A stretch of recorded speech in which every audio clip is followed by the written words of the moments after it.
मेरे हाथ में जायदाद के बंटवारे की वो कागजी रसीद अभी भी थी। वही रसीद जिस पर मेरे दस्तखत से पहले मेरी आंखों से आंसू टपक पड़े थे।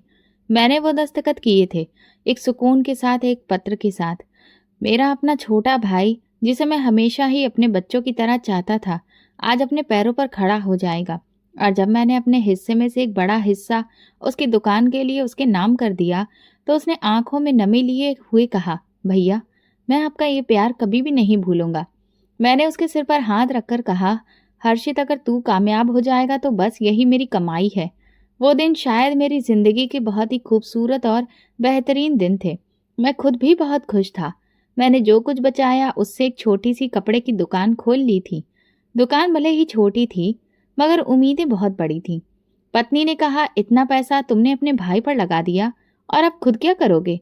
मैंने मुस्कुराकर कहा, भलाई से ही तो घर चलता है। पत्नी, बच्चों और अपने परिवार पर लगाया गया पैसा कभी भी बर्बाद नहीं होता। वो फिर बिना कुछ कहे खाना सामने रखकर बैठ गई। मैंने देखा कि उसकी आंखों में एक खामोश सा फक्र था। हम एक ही मोहल्ले में थे। हमारी दुकानें भी एक दूसरे से कुछ दूरी पर थीं। शाम को जब दुकान बंद होती तो हम अक्सर ही चाय वाले के पास बैठकर दिन भर की बातें करते। वो मुझसे राय मशवरा लेता, भैया, आपके एक्सपीरियंस का कोई भी टक्कर देने वाला नहीं है। आप बताइए, अगले महीने दिवाली की तैयारी कैसे की जाए? मैं दिल ही दिल में खुश होता कि वो आज भी मुझे अपना बड़ा मानता है। एक बार की बात है कि मेरी दुकान पर बहुत ज्यादा भीड़ थी और उसी वक्त हर्षित अपनी दुकान से दो ग्राहकों के साथ निकला। मैंने उसे देखा तो वो मुझे देखकर मुस्कुराया। ग्राहक उससे कुछ पूछ रहे थे। उसने मेरी तरफ इशारा करते हुए कहा, ये मेरे बड़े भैया हैं। इनसे बड़ा सेठ यहाँ पर कोई भी नहीं है। इन्हीं के आशीर्वाद से मैं आज यहाँ तक पहुंचा हूँ। मैंने गर्दन झुका ली, मगर दिल आसमान से भी ऊंचा हो गया था। घर में भी माहौल खुशहाली से भरा रहता था। मेरे दो बच्चे स्कूल जाते, पत्नी सिलाई करती और मैं शाम को सामान लेकर घर आता। हम सब एक साथ मेज पर बैठकर खाना खाते। हमेशा की तरह एक दिन हर्षित मेरे घर आया। मेरे बच्चे दौड़कर उससे लिपट गए। वो उनके लिए टॉफियां और चॉकलेट्स लेकर आया था। बैठते ही वो बोला, भाभी, आपके हाथ के पराठे खाने का दिल कर रहा था। क्या कुछ खाने को मिलेगा? मेरी पत्नी हंसकर किचन में चली गई। हर्षित ने बेंच पर कोनी रखकर कहा, भैया, मैं सोच रहा हूँ कि अगले महीने दुकान में एक और तरह की वैरायटी लेकर आऊं। अगर थोड़ा माल उधार पर मिल जाए तो। मैंने सुनते ही उसकी बात काटी, ले आओ, अगर जरूरत पड़ी तो फिर मैं हूं ना। वो हंस पड़ा, आपके होते हुए मुझे भला किस चीज की फिक्र है? मेरे दिल में कभी कोई शिकायत नहीं आई, ना कोई जलन, ना कोई पछतावा। कभी सोचा भी नहीं कि वो मुझसे ज्यादा कमा रहा है या फिर आगे निकल रहा है। उसकी कामयाबी मेरी खुशी थी। वो जिस रास्ते पर बढ़ रहा था, वो रास्ता मैंने ही तो उसे दिखाया था।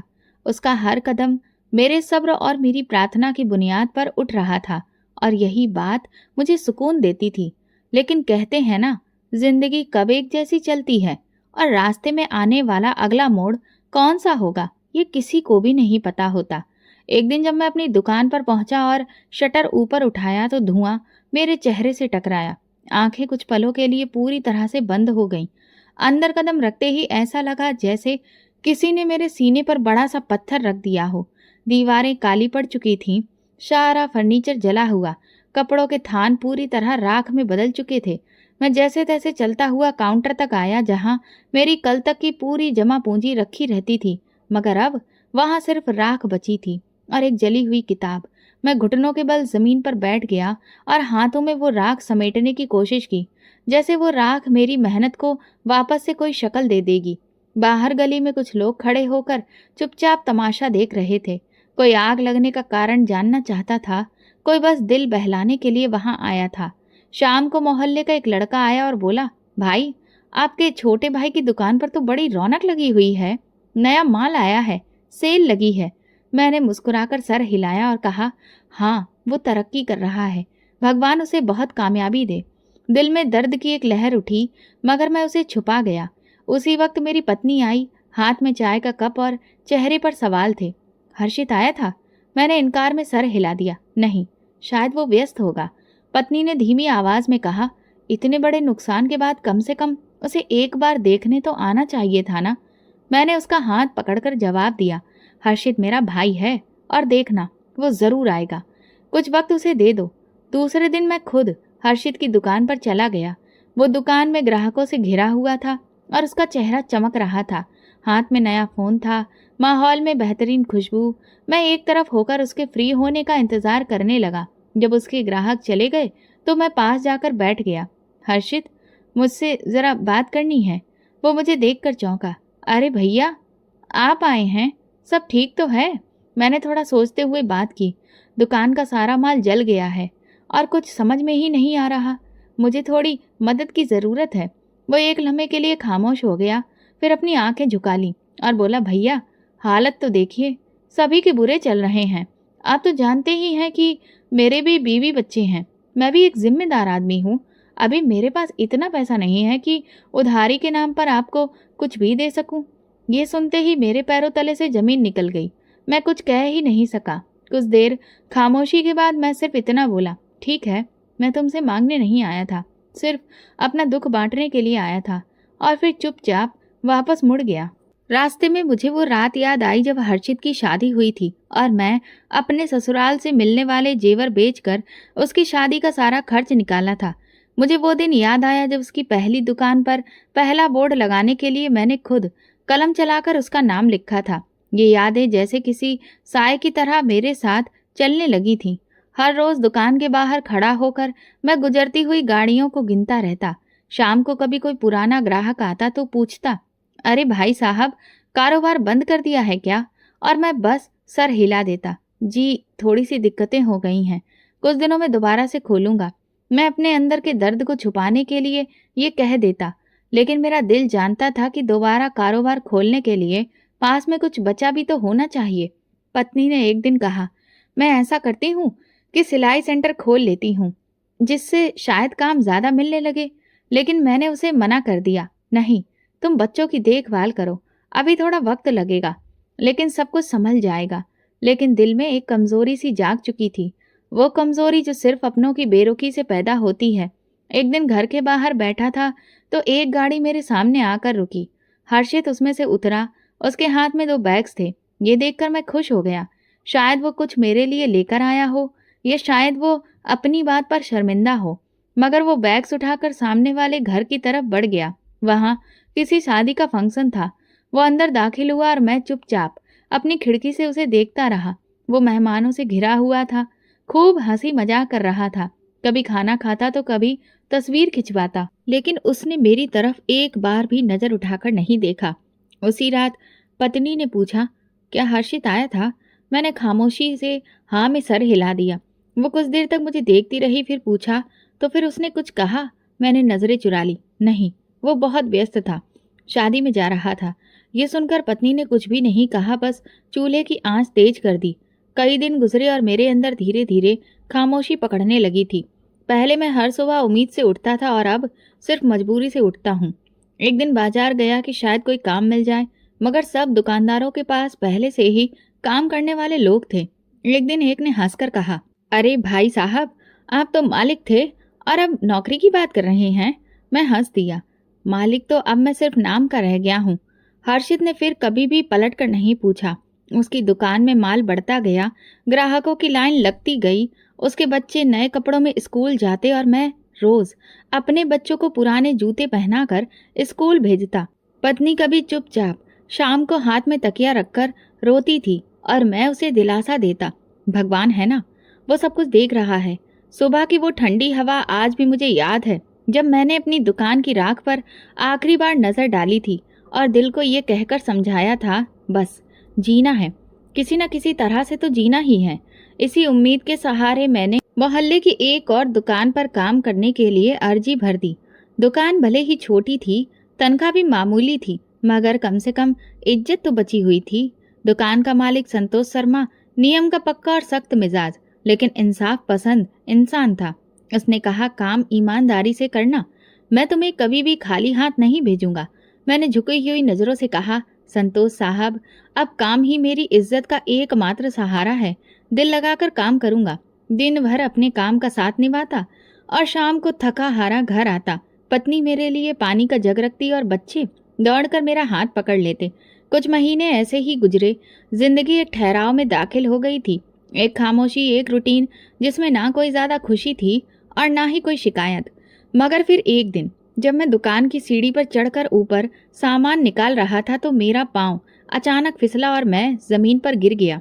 कंधा जोर से फर्श से टकराया और मेरे बाएं हाथ में ऐसी जलन सी महसूस हुई कि जैसे सारा खून जम गया हो, और टांग में तेज दर्द उठने लगा। संतोष साहब दौड़ते हुए आए। अरे भाई, ये तुम क्या कर बैठे? दर्द इतनी तेज थी कि मेरी जुबान ही बंद हो गई। अस्पताल पहुंचे तो डॉक्टर ने 2 वाक्यों में ही अपना फैसला सुना दिया। पैर की हड्डी में काफी चोट लगी है, हाथ की नसें भी बहुत बुरी तरह से दब चुकी हैं। पूरी तरह से ठीक होने में अब वक्त लगेगा। फिलहाल तो ये हाथ काम के काबिल नहीं बचा है। मैं खामोश बैठा सुनता रहा, जैसे किसी और की जिंदगी का फैसला हो रहा हो। संतोष जी ने एक नज़र मुझ पर डाली। अब काम कैसे चलेगा? दुकान का भी तो नुकसान है। मैं कुछ कह न सका। घर लौटा तो पत्नी ने मेरे चेहरे की रंगत देखी और घबरा गई। क्या हुआ? मैंने सिर झुकाया। हाथ मेरा जवाब दे गया है और कुछ दिनों के लिए अब काम पूरी तरह से बंद है। पत्नी ने मेरे जख्मी हाथ को पकड़ा। उसकी आंखों में डर था मगर होठों पर हिम्मत। आप फिक्र मत करिए, कुछ ना कुछ हो जाएगा। फिक्र ना करूं? कुछ दिन की बात होती तो बात अलग थी, लेकिन डॉक्टर ने कहा है कि इसे ठीक होने में काफी वक्त लगेगा। अब कुछ दिनों के लिए तो हम जैसे सांस रोककर जीने लगे थे। बचत पहले ही कम थी और अब दवा और परहेज के खर्चों ने भी सब कुछ खत्म कर दिया था। बच्चे रोटी मांगते तो पत्नी चुपके से कमरे में जाकर आंखें पोंछने लगती। मोहल्ले की एक औरत ने मेरी पत्नी से कहा, बहन, तुम बहुत अच्छे कपड़े सिलती हो, मेरे बच्चों के कपड़े सिलना शुरू कर दो, कम से कम थोड़े पैसे तो मिल जाएंगे। पत्नी ने झिझकते हुए हामी भर दी, क्योंकि अब इनकार का मतलब था कि घर में रोटी के लाले भी पड़ जाएंगे। एक दिन पत्नी ने आकर कहा कि संगीता दीदी ने बताया है कि उनके मोहल्ले में एक बूढ़ी औरत है जिसकी देखभाल के लिए किसी की जरूरत है। क्या मैं वहां कुछ वक्त के लिए काम कर लूं? मैंने पहले अपनी पत्नी को ध्यान से देखा। उसकी आंखों के आसपास काले घेरे आ चुके थे, हाथों की खाल खुरदुरी हो चुकी थी और वो शरीर जो कभी नरम और सुरक्षित था अब मेहनत की चक्की में पिस चुका था। मैंने धीरे से कहा, कर लो, अगर तुम्हें लगे कि हम संभल जाएंगे तो फिर कर लो। पत्नी ने हल्का सा सिर हिलाया और मेरी टूटी उंगलियों पर मरहम लगाने लगी। मेरे बच्चे स्कूल जाने लगे तो उनकी यूनिफॉर्म की जेब फटी हुई थी। एक दिन बेटे ने कहा, पापा, क्लास में सब लोग मेरे कपड़े देखकर हंसते हैं। मैंने मुस्कुराकर कहा, बेटा, तुम उनके हंसने की फिक्र ना किया करो। तुम्हारी पढ़ाई लिखाई से ही तुम्हें ये दुनिया जानेगी, कपड़ों से नहीं। वो चुप हो गया, मगर मैं जानता था बच्चों के दिल बहुत नाजुक होते हैं। पत्नी ने महीने के आखिर में आकर बताया, ये 3,000 रुपए हैं जो मुझे काम वाली जगह से मिले हैं। तुम दवा ले आओ और कुछ बच्चों के लिए दूध भी। मैं हैरत से पैसे देख रहा था, क्योंकि अब तक वो रोजमर्रा का खर्च मुझे बिना बताए ही चलाती आई थी। तुमने खुद कैसे गुजारा किया? मैंने पूछा।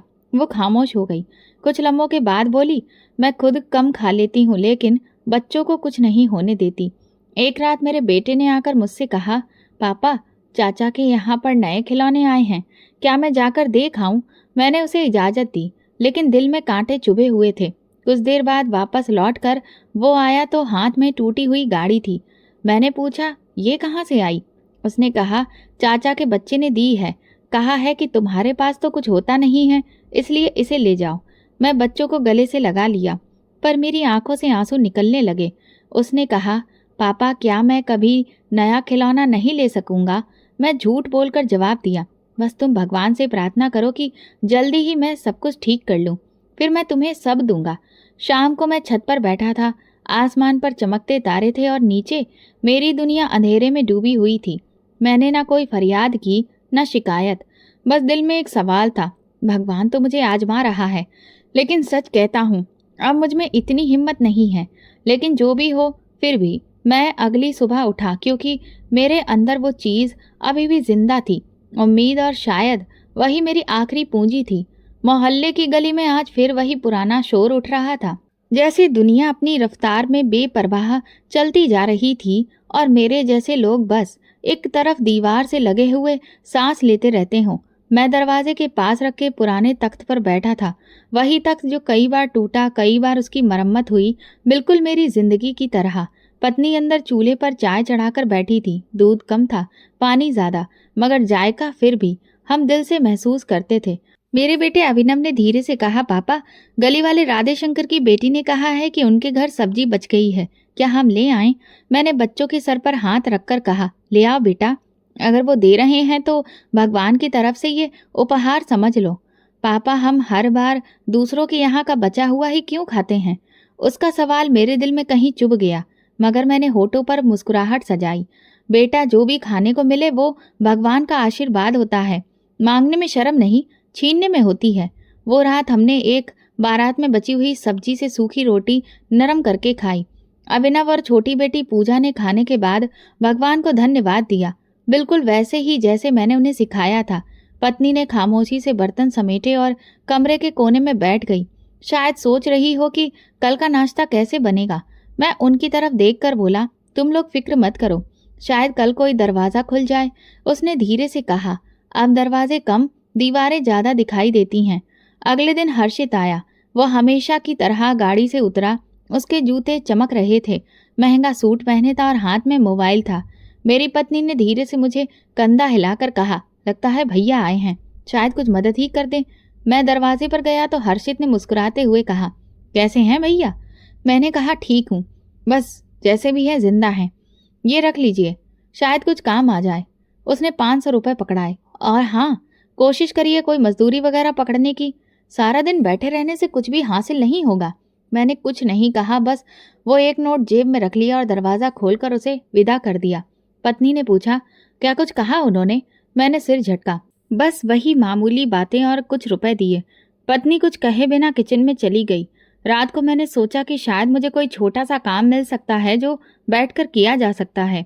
अगले दिन मोहल्ले की एक पंसारी की दुकान पर गया। मालिक ने कहा, बैठकर वजन कर सकते हो, बस हाँ थोड़ा काम करना चाहिए, तुम्हें माल नहीं उठाना होगा।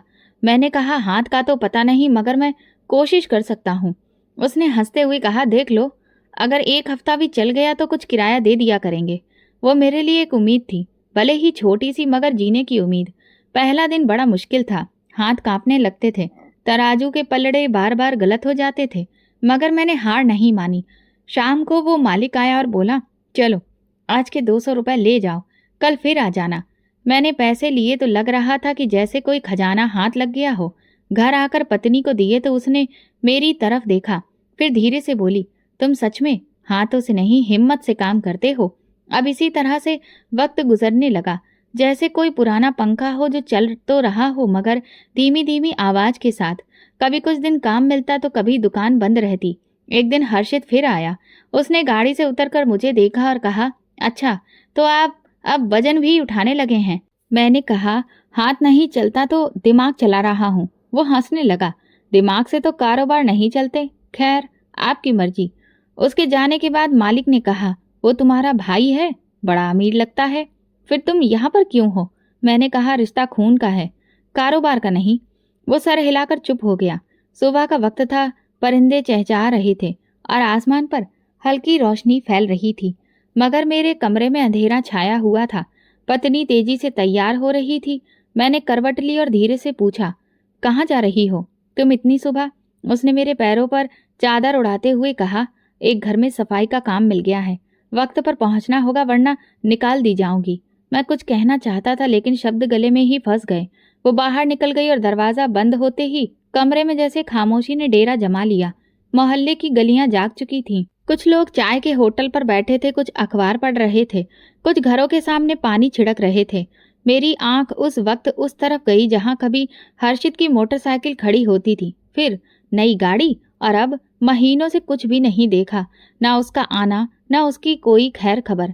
पहले महीने में आ जाता था, फिर 2, फिर कई कई महीनों के बीच में थोड़ा सा वक्त निकाल कर, लेकिन अब तो जैसे हमारे दरवाजे का वो रास्ता ही भूल चुका हो। एक दिन मोहल्ले में एक औरत आई जो नया घर लेने आई थी।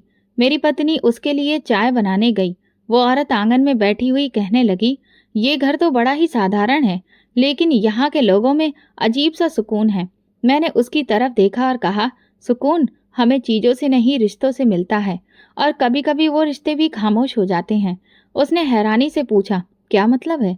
मैंने बात टाल दी, बस यूं ही, वक्त वक्त की बात है। कभी कभी मैं सोचता कि काश हर्षित एक दिन आकर बैठता और कहता, भैया अब बहुत हो गया, चलो कुछ मिलकर करते हैं।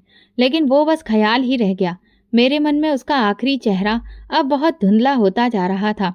पहले वो आता तो बच्चों के लिए चॉकलेट लाता था, खुद उनके साथ खेलता था, मेरी पत्नी से घर का हाल चाल पूछता और जाते हुए वादा भी करता कि अगली बार वो बच्चों के लिए कपड़े लाएगा या फिर स्कूल बैग। लेकिन अब वो सब यादें बनकर रह गई थीं, जैसे किताब के वो पन्ने जो कभी लिखे ही नहीं गए हों, मगर अब धुंधले हो चुके हों। पत्नी अक्सर काम से आकर थकी हारी बैठती। एक दिन मोहल्ले में एक साहब का देहांत हो गया। अंतिम विदाई के बाद गरीबों को खाना खिलाया गया और दान भी बांटा गया। मेरी पत्नी ने खाना गर्म किया और बच्चों को बिठाकर खिलाने लगी। अभिनव बोला, माँ, ये खाना कहाँ से आया है? उसने कहा, बेटा, भगवान के बंदे का करम है, उसी ने ये दान में दिया है। अभिनव ने सादा सा चेहरा बनाकर दिल से कहा, काश ऐसे भगवान के बंदे हर रोज ही हमें मिलें, ताकि हमें अच्छा खाना मिले। उसके लहजे में मासूमियत थी, मगर मेरे दिल पर जैसे किसी ने चाकू चला दिया हो। एक दिन मेरी पत्नी जिनके घर में काम करती थी, वहां की मालकिन मेरे लिए कुछ खाली बोतलें और कागज की रद्दी लेकर आईं और बोली, ये रख लो, कबाड़ में बेच देना, इससे कुछ रुपए आ जाएंगे। मैंने उनका धन्यवाद अदा किया और पत्नी ने उनसे पैसे लेने से मना कर दिया। मालकिन ने कहा, बहन, तुम लोग इज्जत से जीते हो, इसीलिए भगवान भी तुम्हारा साथ दे रहा है। उसी दिन पहली बार मैंने महसूस किया कि शायद हम मांगने वालों में नहीं हैं, मगर भगवान हमें उन लोगों से जोड़ देता है जो देने वाले होते हैं। और फिर एक रात जब बारिश हो रही थी, हम सब एक ही बिस्तर पर सोए हुए थे। छत से पानी टपक रहा था। पत्नी ने हाथ फैलाया और पानी की बूंद को रोकने की कोशिश की। उसने धीरे से कहा, देखो, दरवाजे पर अब कोई दस्तक भी नहीं देता, मगर भगवान का आशीर्वाद है कि कम से कम उसकी कुदरत की बूंदें अभी भी आ जाती हैं। मैंने उसका हाथ पकड़कर कहा, खामोशी में भी शुक्र करना सीख लिया है हम लोगों ने, शायद इसीलिए अब तक जिंदा हैं। सुबह से ही गली में एक अलग सी चहल पहल मची हुई थी। पानी से फर्श धोया जा रहा था, कहीं कहीं पर गुलाब जल भी छिड़का जा रहा था, तो कहीं भजन कीर्तन की आवाजें आ रही थीं। नवरात्र का नया दिन था। गली के कोने पर बड़े बड़े बर्तनों में खाने का सामान डाला जा रहा था और धीरे धीरे खाने की महक पूरे मोहल्ले में फैल रही थी। मैं दरवाजे के पास बैठा ये सब देख रहा था। पूजा ने छत की खिड़की से झांक कर कहा, पापा, बहुत सारे लोग चाचा के घर जा रहे हैं। सब कहते हैं कि वहाँ हलवा, पूरी और खीर बनती जा रही है। अभिनव ने तुरंत कहा, माँ, क्या हम भी वहाँ जा सकते हैं? पत्नी कमरे में झाड़ू लगा रही थी। उसने सर उठाकर बच्चों को देखा और फिर मेरी तरफ देखा। मैंने धीरे से कहा, नहीं, तुम लोग उधर नहीं जाओगे, तुम्हारे चाचा खुद ही यहाँ भिजवा देंगे, वह हमें भला कैसे भूल सकते हैं। पूजा ने हाँ में सिर हिलाया, लेकिन अभिनव की आंखों में सवाल बाकी थे। वो दरवाजे की तरफ गया, बाहर देखा, फिर वापस आकर मेरे पास बैठ गया। तकरीबन 1 घंटा गुजर गया, फिर दूसरा, और हर लम्हे के साथ खुशबू तेज होती जा रही थी। मैंने कई बार दरवाजे के नीचे नजर डाली, शायद कोई संदेश, कोई बर्तन, कोई आवाज आए। मोहल्ले के लड़के खुशी से प्लास्टिक के डिब्बे हाथ में पकड़कर भाग रहे थे और मेरे बच्चों की नजरें उनके चेहरों पर जाकर रुक जाती थीं। शाम के साये गहरे हो चुके थे। गलियों में अब शोर कम हो रहा था। मोहल्ले के लोग खाने के बाद ढक्कन उतारने लगे थे और मैं अपनी तन्हाई और खामोशी के साथ वहीं बैठा था, जहां पर सारा दिन बच्चों की उम्मीदें और पत्नी का सब्र एक खामोश लकीरें खींचकर गुजर चुकी थी। दीवार से टेक लगाकर बैठे बैठे मेरी कमर में दर्द हो चुका था, मगर मेरे अंदर की उलझन उससे कहीं ज्यादा तकलीफ दे रही थी। पूजा खामोशी से गुड़िया के बाल सुलझा रही थी और अभिनव अपने टूटे खिलौने के साथ खेल रहा था। पत्नी कभी कभार मेरी तरफ देखती, फिर नजर फेर लेती। उसकी आंखों में वो सवाल था जो जुबान पर नहीं आया, मगर मेरे सीने में वो सवाल गूंज रहा था। मैं उठा, अंगोछा कंधे पर डाला और दरवाजा खोलकर बाहर निकल आया। पत्नी पीछे से बोली, कहाँ जा रहे हो? मैं बिना रुके बिना मुड़े कहा, बस एक चक्कर लगाकर आता हूँ, थोड़ा दिल घबरा रहा है। वो जानती थी कि मैं कहाँ जा रहा हूँ, लेकिन चुप रही। गली में आकर मैंने धीरे धीरे कदम उठाए। अपने ही भाई के दरवाजे की तरफ जा रहा था, वो दरवाजा जिस पर कभी मैं खुद छत बनवाए था, जिसकी ईंटों में मेरे पसीने की नमी थी। आज उस दरवाजे पर उम्मीद लेकर आना जैसे अपना अक्स किसी और आईने में तलाश करने के जैसा था। जब मैं गेट के पास पहुंचा तो बाहर एक नौजवान चौकीदार खड़ा था, जिसे मैंने पहले कभी भी नहीं देखा था। मैंने कहा, हर्षित अंदर है, मैं उसका भाई हूँ। वो एक लम्हे को मुझे देखता रहा, फिर कहने लगा, साहब अभी व्यस्त हैं, अभी मेहमान आए हुए हैं। मैंने नरमी से कहा, बस उनसे जाकर एक बार कहो कि बड़े भैया आए हैं, थोड़ा सा वक्त चाहिए। वो अंदर गया और मैं दरवाजे पर खड़ा होकर अंदर से आती आवाजें सुनता रहा। कभी किसी बच्चे की हंसी गूंजती तो कभी किसी औरत की चहक, बर्तनों की खनक और खुशबू जो इस बात की घोषणा कर रही थी कि अंदर दावत का माहौल बना हुआ है। थोड़ी देर के बाद गेट खुला और हर्षित खुद बाहर आया। उसने मुझे देखा, माथे पर शिकन आ गई, जैसे मेरी मौजूदगी से वो परेशान हो गया हो। मैंने जल्दी से कहा, हर्षित, बस वो ये कह रहा था कि थोड़ा सा खाना बचा हो तो दे दो बच्चों के लिए। सारा दिन हो गया लेकिन उन्होंने कुछ भी नहीं खाया है। मेरी आवाज बहुत ही नरम थी मगर मेरे शब्द सीधे थे। उसने मुझे सर से लेकर पांव तक देखा। मैंने उसकी निगाहों में हैरत, झिझक और नाशुक्राना सब कुछ देख लिया। उसने जरा तेज आवाज में कहा, ये क्या तरीका है, बिना इजाजत अंदर घुस आने का? चौकीदार ने कुछ भी नहीं कहा तो मैं क्या? अंदर मेहमान बैठे हुए हैं और तुम जानते हो कि यहाँ किस किस का आना जाना है? मेरे पैर जमीन में जैसे गड़ गए। मैंने पलकें झुका ली मगर अंदर का तूफान मेरी आवाज में थरथरा रहा था। मैंने सिर्फ इतना कहा, मैं तो बस बच्चों के लिए कुछ चाहता था, कुछ मांग नहीं रहा। उसने नागवारी से हाथ उठाया, अभी कुछ भी नहीं बचा है, हम सब बांट चुके हैं और आइंदा अगर आना हो तो पहले जानकारी देकर आया करिए। और फिर वो वापस मुड़ गया। दरवाजा अंदर से बंद हुआ और मैं वहीं खड़ा रह गया। गेट की आवाज जैसे मेरे दिल पर लगी हो। मैं पीछे मुड़ा, खाली सुनसान गली के नुक्कड़ पर जाकर रुक गया। मेरे पैरों से जैसे ताकत ही निकल चुकी थी जिससे मैं घर वापस जा सकूं। चेहरे पर मिट्टी थी, दिल पर बोझ और कंधों पर वो नजरें शर्मिंदगी की जो कोई देखता भी नहीं मगर अपने वजूद पर महसूस होती हैं। कुछ दूरी पर बच्चों का एक ग्रुप दान किए जाने वाले बर्तन हाथों में लिए हंसी मजाक में व्यस्त था। किसी ने पुकार कर कहा, चाचा आप भी लेते जाइए, बहुत कुछ बचा है अंदर। मैं हल्की सी मुस्कान के साथ हाथ उठाकर मना कर दिया, जैसे कहना चाहता हूं कि मेरी भूख मेरी इज्जत से बड़ी नहीं। गली के कोने में एक पुराना लोहे का बेंच पड़ा था। मैं वहीं जाकर बैठ गया। मेरे दाएं हाथ में कपकपी थी जो रुकने का नाम नहीं ले रही थी। कुछ देर खामोश बैठा रहा, फिर आसमान की तरफ देखा, इस उम्मीद पर कि शायद वहां से कोई रहम खा ले। आसमान पर हल्के बादल थे, जैसे भगवान का आशीर्वाद बरस रहा हो। मैंने दोनों हाथ उठाए जो कभी अपने भाई को संभालने के लिए थामे थे। आज वो खाली और कांपते हुए आसमान की तरफ ऊंचे उठ रहे थे। हे भगवान, अगर तेरा दिल थोड़ा सा भी बड़ा है तो मेरे लिए ना सही लेकिन मेरे बच्चों के लिए कुछ कर दे। अगर कुछ देर बाद मैं खाली हाथ उनके सामने गया तो उनकी आंखों की वो चमक भी छिन जाएगी जिसे मैं आज तक बचाकर रखे हुए था। मेरी आवाज खुद मेरी आवाज से टकराकर वापस आ रही थी, जैसे पूरी दुनिया खामोश हो गई हो और सिर्फ मेरी प्रार्थना गूंज रही हो। अचानक मुझे याद आया, पत्नी ने जाते वक्त कहा था, वापसी में बच्चों के लिए कुछ ले आना, चाहे फिर एक रोटी ही क्यों ना हो। कुछ खिलाने से पहले उनकी आंखों को सुकून देना जरूरी है। मैंने अपनी जेब टटोली। एक कोने में मुड़ा हुआ 50 का नोट था। सोचा शायद इससे 2 रोटियां और एक प्याली दाल मिल जाए। मैंने वो नोट हाथ में दबाया और धीरे धीरे बाजार की तरफ चल पड़ा। रास्ते में एक फल वाला अपनी रेड़ी समेट रहा था। मैं रुका और पूछा, कुछ सस्ते फल हैं क्या? बच्चों के लिए थोड़ा लेना है। उसने मेरी तरफ देखा।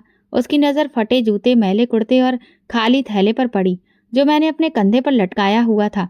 उसने कहा, चाचा थोड़े से केले बचे हैं, ले लीजिए, पैसे बाद में दे देना। मैंने इनकार किया, नहीं बेटा, आज सिर्फ उतना है जितना दे सकूं। उसने 3 केले मेरे थैले पर रख दिए और कहा, ये आपके लिए हैं, भगवान से प्रार्थना करिएगा। मैंने हाथ उठाकर कहा, बेटा भगवान तो वही है जो हमें वो दे जो हम कभी मांग भी नहीं सकते। रोटी वाले के पास पहुंचा तो 2 रोटियां ली और एक छोटी सी प्याली में चने लिए। अब थैला मेरे हाथ में थोड़ा वजनी था मगर दिल में अभी भी हल्कापन महसूस हो रहा था कि क्या बच्चों की आंखों के सवाल खत्म होंगे या फिर और बढ़ जाएंगे। घर पहुंचा, दरवाजा धीरे से खोला। कमरे में हल्की रोशनी थी। बच्चे अभी भी जाग रहे थे। पूजा दुपट्टा ओढ़कर गुड़िया के साथ खेल रही थी। अभिनव खिड़की के पास बैठा बाहर झांक रहा था। मुझे देखकर दोनों भाग कर आए। पापा आप आ गए, चाचा ने कुछ दिया? मैंने उनके चेहरे को देखा और कहा, नहीं बेटा, चाचा नहीं मिले। लेकिन भगवान ने किसी और को हमारे लिए भेज दिया। देखो, रोटी, चने और ये क्या, केले भी। बच्चों की आंखों में हैरत उभर आई, जैसे इस मामूली खाने में उन्हें वो खुशी दिख गई हो जिसके बारे में उन्होंने सारा दिन बैठकर सोचा था। पत्नी ने चुपचाप बर्तन रखे पानी दिया और मेरे पास आकर धीरे से बोली, तुम भगवान से प्रार्थना करने गए थे ना? देखा, उन्होंने तुम्हारी सुन ली। मैंने पत्नी की तरफ देखा। उसकी आंखों में अभी भी नमी थी, पर उस नमी के पीछे शुक्र छिपा था। मैंने बच्चों को रोटी के टुकड़े परोसे और कहा, आज जो मिला है वो सिर्फ खाना नहीं, हमारी प्रार्थनाओं का जवाब है। वो रात हमने छोटे बर्तनों, साधारण रोटी और टूटे हुए लम्हों के साथ गुजारी, मगर मेरे दिल में एक सुकून था। जो कुछ भी था वो हमारे नसीब का था, किसी और का नहीं। और मैं जानता था वो भगवान जिससे मैंने आज प्रार्थना मांगी है, उसने सुन ली है। ये बस शुरुआत है। मेरे भगवान के कर्म की बारी अभी बाकी है। अभी मैं गली का दूसरा मोड़ भी पार नहीं कर पाया था कि पीछे से एक भारी मगर जानी पहचानी लहजे की आवाज सुनाई दी, जिसने मेरा नाम पुकारा, अमित बेटा। मैं रुक गया। पलटकर देखा तो एक बुजुर्ग आदमी सफेद धोती कुर्ते में खड़े थे। उनके हाथ में एक छड़ी थी और दूसरे हाथ से मेरी तरफ इशारा करते हुए वे तेजी से पास आ रहे थे। उनके चेहरे पर हैरत, खुशी और एक अजीब सी चमक थी। मैं हैरान होते हुए उन्हें पहचानने की कोशिश कर रहा था, मगर मन खामोश था, जैसे याददाश्त की परत पर उनकी तस्वीर धुंधली हो चुकी हो। वो बिल्कुल मेरे पास आकर रुके और बिना कुछ कहे मुझे अपने सीने से लगा लिया। उनका हाथ मेरे सिर पर फिरा और फिर वो धीरे से बोले, मैं जानता था कि तुम कहीं न कहीं जरूर मिलोगे। तुम मुकेश के बेटे हो ना? मैं उसे कैसे भूल सकता हूँ? मैं थोड़ी झिझक के साथ सिर हिलाने लगा। जी हाँ, मैं उनका ही बेटा हूँ, लेकिन आप? उन्होंने मेरी बात काटते हुए कहा, अरे मैं रामदीन हूँ, तुम्हारे पापा का साथी। हम दोनों सऊदी अरब में एक साथ काम करते थे। जब मेरा हाथ जल गया था और सबने मुंह मोड़ लिया था, तब तुम्हारे पापा ने ही मेरी देखभाल की थी, नौकरी भी दिलवाई और वतन वापस आने का बंदोबस्त भी किया। तुम्हारे पापा इंसान नहीं, फरिश्ते थे बेटा। मेरे लिए ये सब कुछ किसी सपने से कम नहीं था। मैं भी उनके चेहरे को अब ध्यान से देख रहा था, जो अजनबी होने के बावजूद एक अपनापन और सुकून दे रहा था। उन्होंने अपनी छड़ी जमीन पर टिकाई और जेब में हाथ डालकर एक लिफाफा निकाला। ये कुछ पैसे हैं, तुम्हें जरूरत होगी। मैंने सुना है तुम्हारी तबीयत भी खराब रहती है और बच्चे भी छोटे छोटे हैं। मेरे पास सब कुछ है, सिर्फ अपना कहने वाला कोई नहीं है। मैंने लिफाफे की तरफ नहीं देखा, बस धीरे से कहा, चाचा, ये सब अचानक, मैं समझ नहीं पा रहा। वो मुस्कुराने लगे। जब जिंदगी तुम्हें बेयकीनी देती है तो भगवान भरोसा करने का सामान भेज देता है। मैं तुम्हें एक अवसर देना चाहता हूँ। मेरे पास एक छोटा सा कारोबार है, गाड़ियों के पार्ट्स का। मैं विदेश से आकर यहाँ काम शुरू किया था। अब भगवान की दुआ से ठीक ठाक चल रहा है, लेकिन उसे संभालने वाला कोई नहीं है। मेरी पत्नी का देहांत हो चुका है और औलाद भी कोई है नहीं। मैं चाहता हूँ कि तुम मेरे साथ रहो, सारा काम सीखो और फिर उसे संभालो। मैं कुछ बोल ही नहीं पाया। मेरी बैसाखी अभी भी मेरे हाथ में थी और जैसे मेरा पूरा वजूद उसी पर टिका हुआ था। रामदीन चाचा ने मेरी झिझक देखकर वो बैसाखी पकड़ी और कहा, बेटा, मैं तुम्हारा इलाज भी करवाऊंगा, सिर्फ शरीर का नहीं, दिल का भी। तुम बहुत कुछ झेल चुके हो, अब वक्त है कि तुम समझो। अब दर्द नहीं, अवसर तुम्हारा इंतजार कर रहा है। मैंने नजरें झुका ली। दिल में कुछ टूटकर आंसू उभरने लगे थे, लेकिन आंखों से निकलने की उन्हें इजाजत नहीं थी। मैंने धीरे से कहा, चाचा, आप तो मुझे कहीं और ही ले जा रहे हैं। मैं कुछ भी नहीं जानता, न कारोबार, न हिसाब किताब। चाचा कहने लगे, तो क्या हुआ? तुम्हें मेहनत करना तो आता है ना? बस हर काम में मेहनत ही सब कुछ सिखा देती है, और जिसके पास दुआ हो उसे रास्ता दिखाने वाला भी भगवान भेज देता है। इसके बाद हम दोनों गली के किनारे बैठ गए। रामदीन चाचा ने बताया कि उनका ऑफिस चौक के इलाके में है, जहां पार्ट्स का गोदाम और एक छोटी सी दुकान है। उन्होंने कहा, तुम्हें मैं सब कुछ सिखा दूंगा, हर चीज बारीकी से, बस तुम्हारी नीयत साफ होनी चाहिए। मैंने सर हिलाया। मेरी नीयत में सिर्फ एक इच्छा है कि मेरे बच्चे कभी भी मेरी तरह किसी भी चीज के मोहताज ना हो। उन्होंने मेरा कंधा थपथपाया और कहा, बस यही नीयत तो काफी है। कल सुबह मेरे साथ ऑफिस चलो, मैं तुम्हें वहां का एक चक्कर लगवाऊंगा। अभी ये लो, कुछ राशन और दवा ले आना, और अपनी पत्नी को मेरा आशीर्वाद देना। मैंने लिफाफा उठाया तो महसूस हुआ कि वो हल्का नहीं, बहुत वजनदार है। घर की तरफ चलते हुए ऐसा लग रहा था जैसे मेरे कदम हल्के हो गए हों, जैसे कई सालों के बाद मैं जमीन पर नहीं बल्कि किसी मखमली रास्ते पर चल रहा हूँ। दरवाजा खोलते ही पूजा ने दौड़कर मेरा थैला पकड़ा और अभिनव ने पूछा, पापा आज आपको देर हो गई, कुछ मिला क्या? मैंने दोनों को पास बुलाकर कहा, भगवान ने एक फरिश्ता भेजा है और उसके जरिए हमारी जिंदगी बदलने वाली है। पत्नी कमरे में आकर बोली, किससे मुलाकात हुई? मैंने सारा वाक्य सुनाया। वो खामोशी से सुनती रही और फिर धीरे से बोली, भगवान ने तुम्हें मायूस नहीं लौटाया। मैंने रात को जो प्रार्थना की थी वो शायद आज भगवान ने कबूल कर ली है। मैंने लिफाफा खोला, उसमें नकद रकम के अलावा एक विजिटिंग कार्ड भी था, 2 दवाइयों की पर्ची और एक भगवान की तस्वीर थी। उस पर लिखा था, जो भगवान पर भरोसा करे बस उसके लिए ही काफी है। उस रात हमारे घर में चूल्हा भी जला और आंखें भी भीगी, मगर इस बार खुशी के आंसुओं से, और मेरे दिल से पहली बार बरसों बाद एक सुकून के साथ प्रार्थना निकली। अगली सुबह सूरज जरा हल्का सा लग रहा था, न बहुत चमकदार ना ही धुंधला, बस सुकून देने वाला, जैसे कुदरत खुद किसी नई शुरुआत की इजाजत दे रही हो। मैं वक्त से पहले तैयार होकर बैठ गया। पत्नी ने मेरे कपड़े धोकर प्रेस कर दिए थे। वे थोड़े पुराने थे मगर आज उनमें भी एक नई ताजगी महसूस हो रही थी। अभिनव मेरे जूते साफ कर रहा था और पूजा मेरे बैग में पुरानी कलम रख रही थी, जैसे कि मेरे स्कूल का पहला दिन हो। पत्नी ने मुझे दहलीज पर विदा करते हुए सिर्फ इतना कहा, सही से जाइएगा और अपना ध्यान रखना, और हमेशा याद रखना कि अब तुम अकेले नहीं हो, तुम्हारे पीछे भगवान का आशीर्वाद है।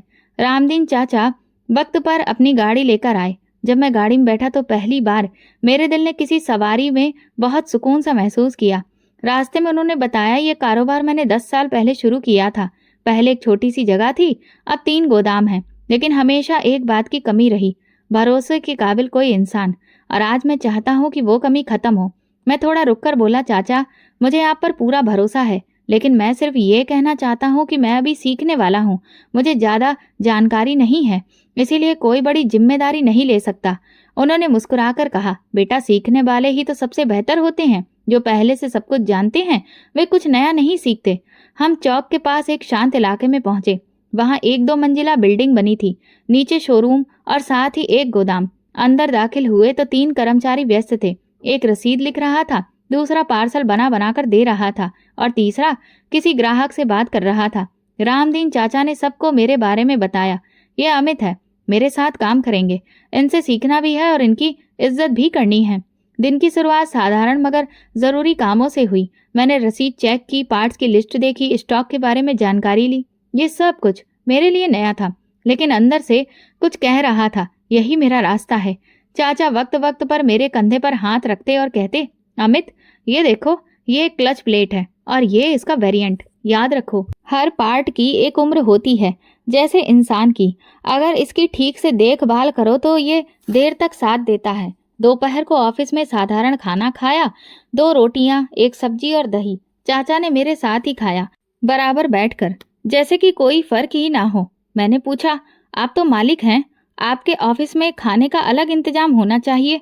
वो हंसकर बोले, अमित मेरे गुरु ने कहा था, अगर तुम अपने कर्मचारियों के साथ बैठकर खा नहीं सकते तो तुम मालिक नहीं, अपने गुरूर के गुलाम हो। 2 दिन बाद उन्होंने मुझे दिल्ली के एक मशहूर बाजार में भेजा। वहां कुछ खास पार्ट्स खरीदने थे। पहली बार मुझे अकेले भेजा गया था। रास्ते में एक लम्हे को घबराहट हुई, अगर कोई सवाल कर दे तो मैं क्या जवाब दूंगा। मगर फिर मन में पत्नी की बात गूंजी, तुम अब अकेले नहीं हो। मैंने गहरी सांस ली और खुद को भरोसा दिलाया, नहीं मैं ये कर सकता हूँ। बाजार पहुंचकर जब मैंने सप्लायर से बात की, रसीद ली, माल चेक किया तो उसकी नजरें बदल गईं। उसने पूछा, क्या आप नए हैं? मैंने कहा जी, मगर अब धीरे धीरे सब कुछ सीख जाऊंगा। उसने मुस्कुराकर हाथ बढ़ाया, बहुत अच्छा अमित जी। शाम को जब मैं वापस ऑफिस पहुंचा और सब कुछ रिपोर्ट बनाकर पेश किया तो रामदीन चाचा ने मेरे सिर पर हाथ फेरा और कहा, बेटा ये सफर अब तुम्हारा है और मैं तुम्हारे साथ हूँ। 15 दिन के बाद उन्होंने मेरा इलाज शुरू करवाया, एक प्राइवेट हॉस्पिटल में। फिजियोथेरेपी, दवा और बताया हुआ परहेज। डॉक्टर ने कहा, अमित जी अगर आप नियम से आते रहे तो 6 महीने में आप दोबारा पूरी तरह से चलने फिरने के काबिल हो जाएंगे। मैंने वो बात सुनी तो मुझे लगा जैसे किसी ने मुझे नई टांगे दे दी हों। मैंने आंख बंद करके भगवान को धन्यवाद कहा, ये सब तुमने ही किया है। घर वापस आया तो पत्नी ने देखा कि मैं थोड़ा तेज चल रहा हूँ तो वो खुश हो गई। बच्चों को मैंने बताया, तुम्हारे पापा का इलाज शुरू हो गया है। तो अविनव बोला, फिर तो हम दौड़ लगाएंगे पापा। मैंने हंसकर कहा, हाँ बेटा, और पापा तुमसे दौड़ में हार भी सकते हैं।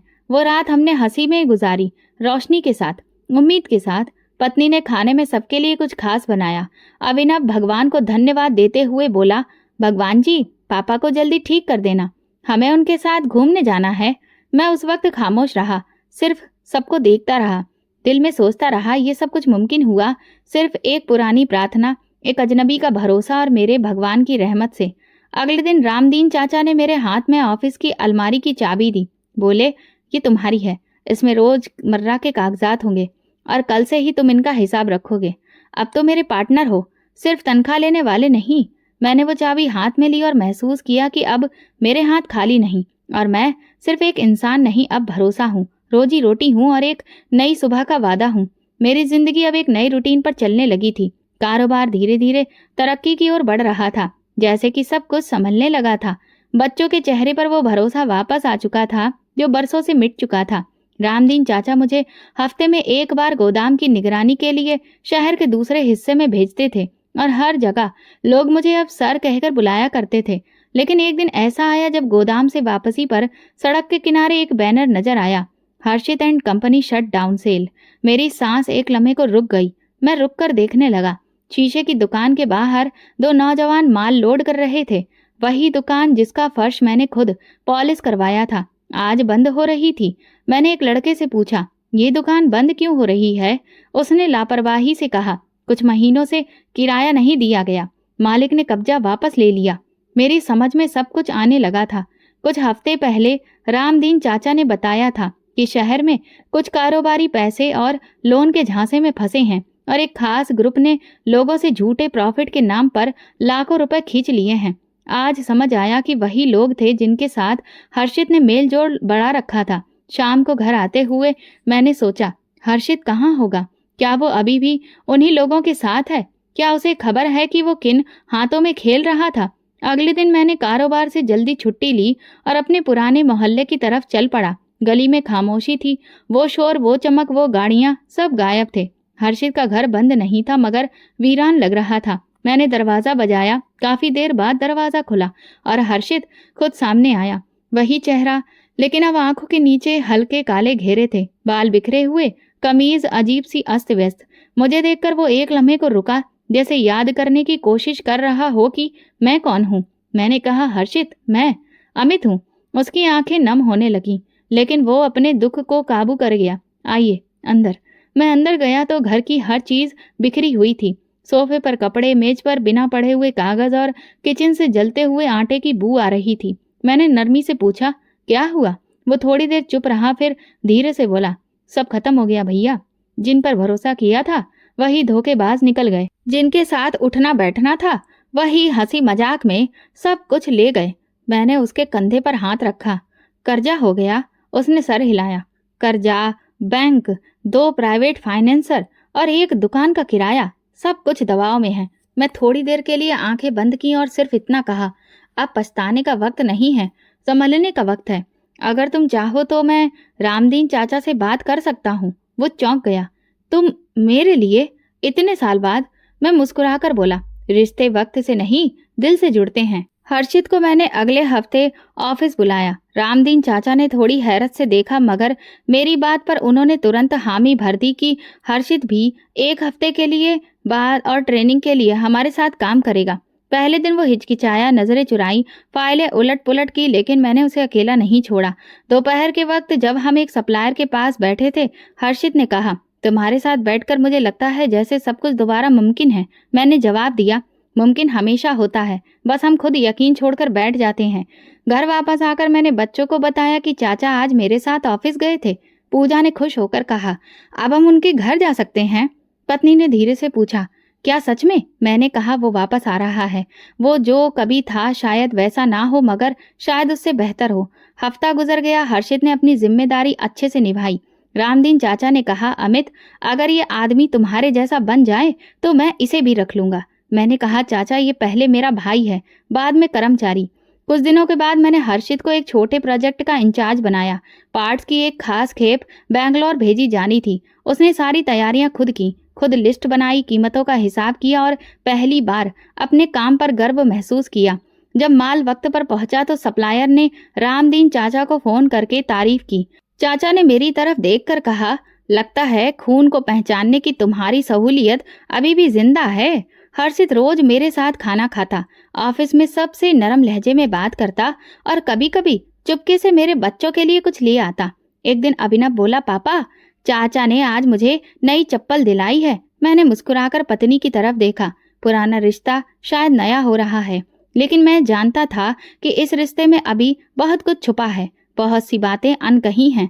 एक दिन शाम को मैं और हर्षित ऑफिस की छत पर बैठे थे। सूरज ढल रहा था। मैंने कहा, हर्षित याद है जब तुम पहली बार दुकान खोलने जा रहे थे? वो हंसकर बोला, याद है। तुमने कहा था कि खुद आगे बढ़ो, पीछे देखोगे तो लड़खड़ा जाओगे। मैंने कहा, आज अगर पीछे देखो तो क्या दिखाई देता है? उसकी आंखों में नमी आ गई। एक भाई जिसे मैं खो चुका था, मगर जिसे मैंने दोबारा पा लिया था।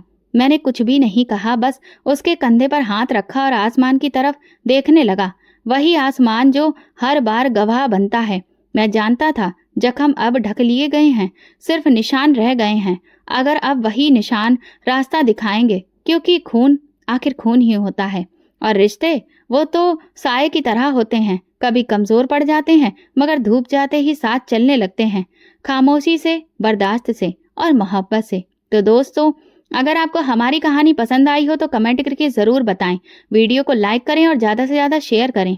अगर आप चैनल पर नए हैं तो सब्सक्राइब जरूर करें और नोटिफिकेशन बेल दबाएं ताकि अगली अपडेट सबसे पहले आपको मिले। धन्यवाद।